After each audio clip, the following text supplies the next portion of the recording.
Hello everyone, welcome to our YouTube channel Education World EW and this is CS Stuti Mahajan। तो आज हम discuss करेंगे factories act 1948।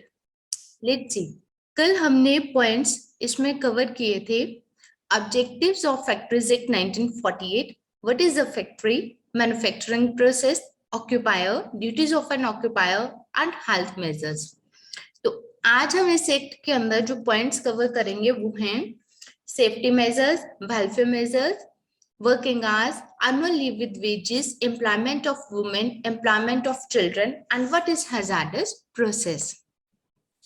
Hope so जो कल हमने पॉइंट्स कवर किए थे इस एक्ट के अंदर वो सब आपको क्लियर हो गए हों और नेक्स्ट इस एक्ट को आज हम कंप्लीट करने जा रहे हैं।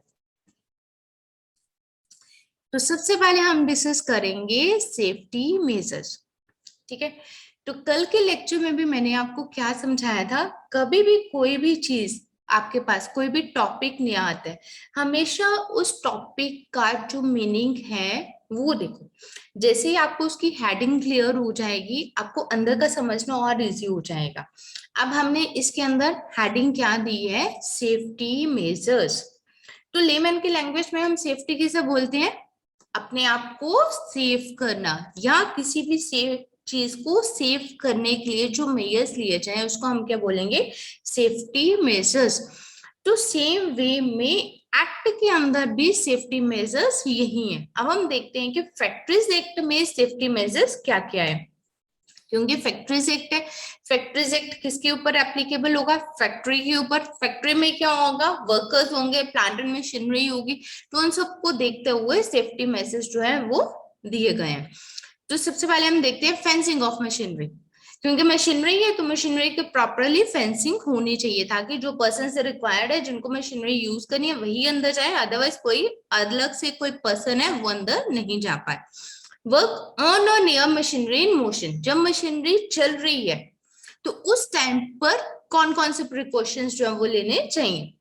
Prohibition of employment of young person on dangerous machines, कुछ मशीन्स जो है वो काफी ज्यादा डेंजरस होती हैं तो उन मशीन्स के ऊपर यंग पर्सन की एम्प्लॉयमेंट के ऊपर बैन होना चाहिए। जो डेंजरस मशीन्स है वो सिर्फ एक्सपीरियंस्ड लोग ही उसके ऊपर अपॉइंट करने चाहिए आपको। तो जो यंग पर्सन हैं क्योंकि उनको एक्सपीरियंस नहीं है तो इसलिए उनको एम्प्लॉय नहीं करना आपको। Prohibition of employment of women and children near cotton openers. Cotton openers क्यों बोला गया, क्योंकि कॉटन ओपनर्स के ऊपर जो है, जो कल भी मैंने बताया था कि वहां पर इनहेल बहुत ज्यादा होता है तो जिसकी वजह से वुमेन और चिल्ड्रन इन दोनों को प्रॉब्लम रहती है। हॉइस्ट एंड लिफ्ट्स, तो अगर आपके वहां पर लिफ्ट्स हैं तो वो प्रॉपर्ली मेंटेन होनी चाहिए। Floor, stairs and means of access, floors हैं, स्टेयर्स हैं या कोई भी मीन्स ऑफ एक्सेस है तो वो प्रॉपर्ली आपका मेंटेन होना चाहिए, वेंटिलेटेड होना चाहिए। प्रोटेक्शन ऑफ आईज, जब भी आप मशीनरी के ऊपर काम करो तो उसकी स्पेशल जो आई के गॉगल्स होती हैं वो आप वेयर करके काम करो। Precautions against dangerous fumes, gases etcetera, कहीं कोई क्रैकर्स की फैक्ट्री है या कहीं ऐसी है जहां पर आपके डेंजरस गैसेस वगैरह वो निकल रहे हैं तो उसके अगेंस्ट प्रिकॉशन जो लेने जरूरी है। एक्सप्लोजिव और inflammable dust, gas etcetera, precautions in case of fire, safety of buildings and machinery. तो ये सारे प्रिकॉशंस आपको लेने मोस्ट नेसेसरी हैं। सेफ्टी ऑफिसर्स, अब ये सेफ्टी मेजर्स के अंदर ही है। कल भी हमने कल वाले लेक्चर में भी एक सेफ्टी ऑफिसर्स का टॉपिक आया था तो उसके अंदर हमने क्या कहा था, इन every factory where in 1000 or more workers are employed। ठीक है, तो जहां पर भी 1000 या उससे ज्यादा वर्कर्स आप लोगों ने एम्प्लॉय कर दिए हैं तो वहां पर नेसेसरी है कि आप उनके ऊपर सेफ्टी ऑफिसर को अपॉइंट कर दो। और अगर कोई फैक्ट्री जहां 1000 से कम वर्कर्स हैं लेकिन उसकी नेचर इस तरह से है जो कि हजारस है तो वहां पर भी अगर स्टेट गवर्नमेंट की इंस्ट्रक्शंस के ऊपर सेफ्टी ऑफिसर को अपॉइंट किया जा सकता है। तो दैट मीन्स क्या हुआ, अगर आपके पास कोई क्वेश्चन आ जाता है कि सेफ्टी ऑफिसर को अपॉइंट करने की कंडीशन क्या है, मिनिमम कितने वर्कर्स होने चाहिए, तो 1000 और मोर वर्कर्स, मिनिमम 1000 वर्कर्स होने चाहिए। जिस भी फैक्ट्री में 1000 वर्कर्स हैं वहां पर आपको सेफ्टी ऑफिसर अपॉइंट करना ही करना है। और अगर आपकी फैक्ट्री में 1000 से वर्कर्स कम है तो उस केस में कब आप सेफ्टी ऑफिसर को अपॉइंट कर सकते हो?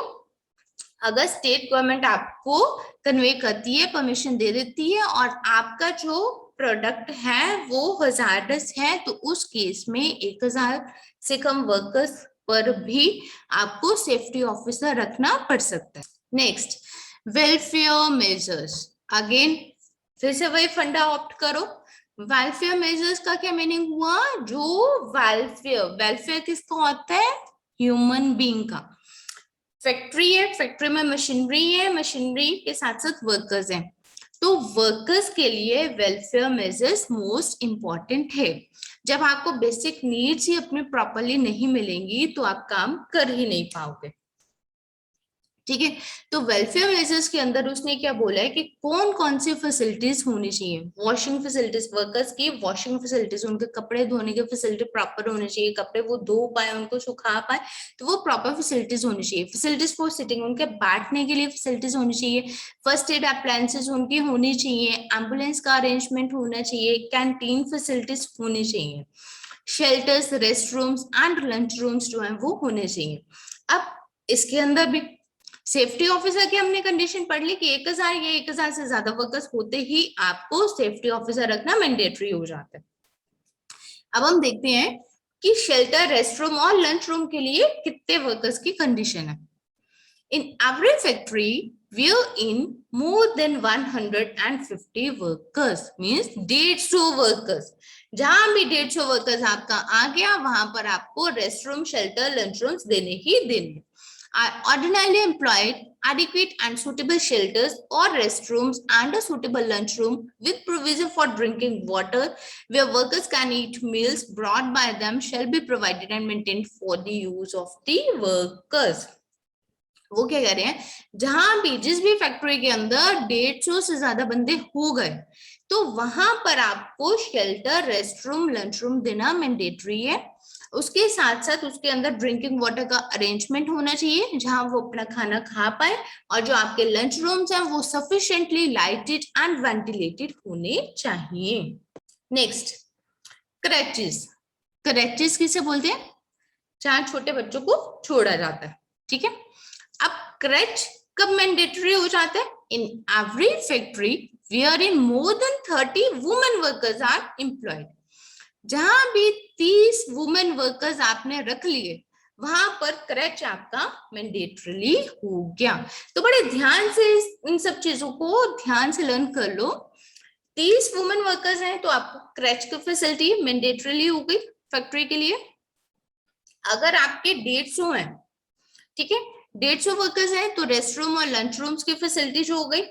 और अगर आपके 1000 वर्कर्स हैं तो सेफ्टी ऑफिसर्स आपको रखना मैंडेटरीली हो गया। तो अब हम देखते हैं सेम वे में क्रच के लिए उन्होंने क्या बोला है। In every factory where in more than 30 women workers are employed there shall be provided and maintained a suitable room or rooms for the use of children under the age of 6 years of such women। तो वही उसने बोला जहां 30 women workers हैं वहां आपको creche available करवाना जहां उनके बच्चे आकर स्टे कर पाए। अब जो क्रच है सेम वे में वो भी प्रॉपर्ली लाइटेड, वेंटिलेटेड होने चाहिए, नीट एंड क्लीन होने चाहिए, shall be maintained in a clean and sanitary condition and shall be under the charge of women trained in the care of children and infants. और creche के जो supervisor भी वो ladies ही होने चाहिए जिनके पास ट्रेनिंग हो बच्चों की केयर करने के लिए। ठीक है, the state government may make rules prescribing the location and the standards in respect of construction, accommodation, furniture and other equipment of rooms to be provided under this section, requiring the provision in factories to which this section applies of additional facilities for the care of children belonging to women workers, including suitable provision of facilities for washing and changing their clothing, requiring the provision in any factory of free milk or refreshment or both for such children, requiring that facilities shall be given in any factory for the mothers of such children to feed them at the necessary intervals। तो क्या कह रहा है, जहां 30 women workers हैं वहां को creche की फैसिलिटी देनी है। जो क्रच है प्रॉपर्ली लाइटेड एंड वेंटिलेटेड होने चाहिए।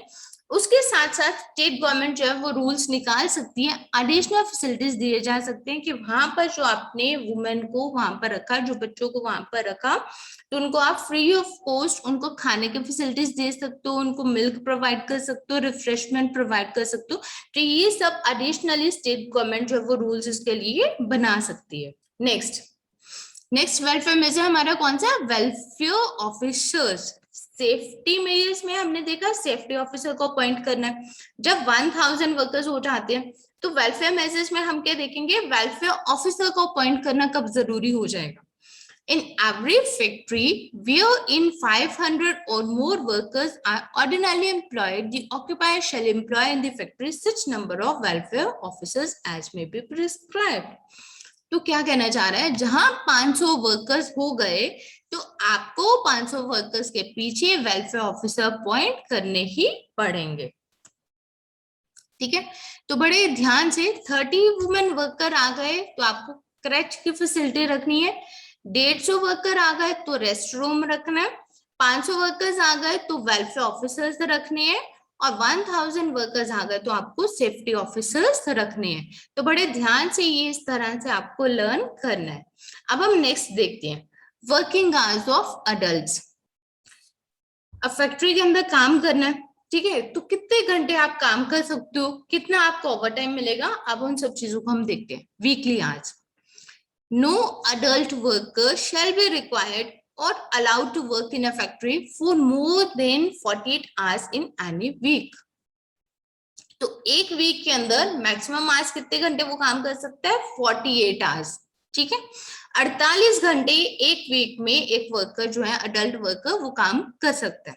वीकली हॉलीडे इज कंपल्सरी, एक छुट्टी भी उसको देनी जरूरी है। If the worker is asked to work on weekly holiday, अब उसकी वीकली हॉलीडे कौन सी? संडे। ठीक है, लेट अस सपोज अगर आपने उसको संडे को बोल दिया काम करने के लिए, he has or will have a holiday for whole day on one of 3 days immediately before or after the said day.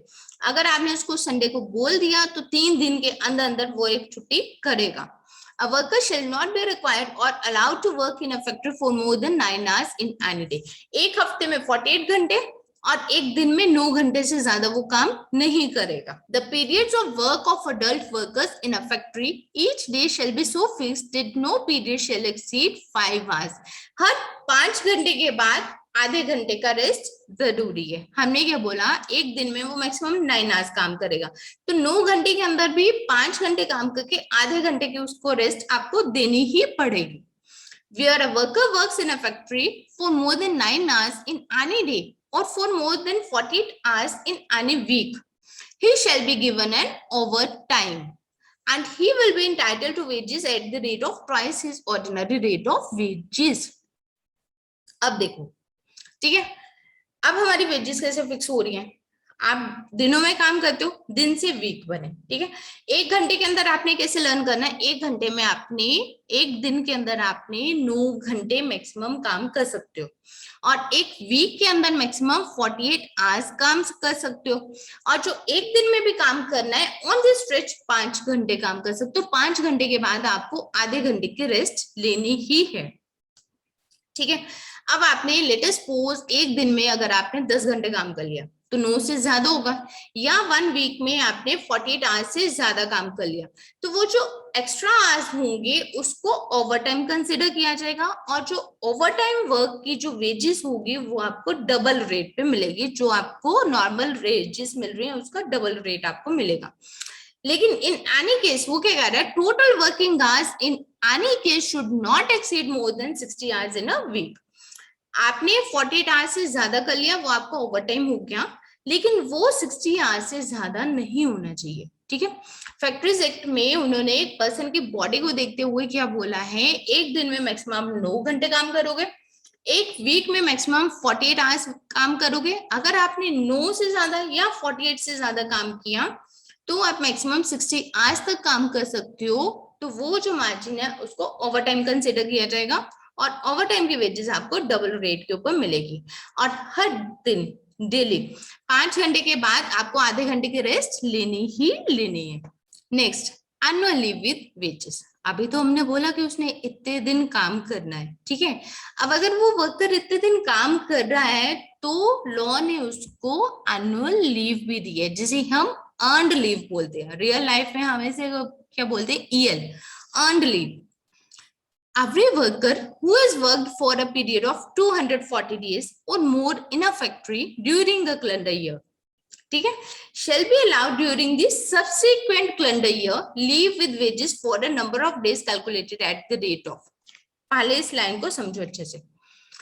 जिस वर्कर ने 240 दिन काम किया, ठीक है, एक कैलेंडर ईयर में, एक साल में उसने 240 दिन काम कर लिया, उसको मिलेगी during the subsequent calendar year, इस साल की जो आपकी लीव होती है। और इसके अंदर पर्टिकुलर क्या वर्ड्स होते हैं, calendar year. Let us suppose आपने 2021 के अंदर काम किया, 1 जनवरी 2020 से लेके 31 दिसंबर 2020 तक 12 महीने हो गए कैलेंडर ईयर।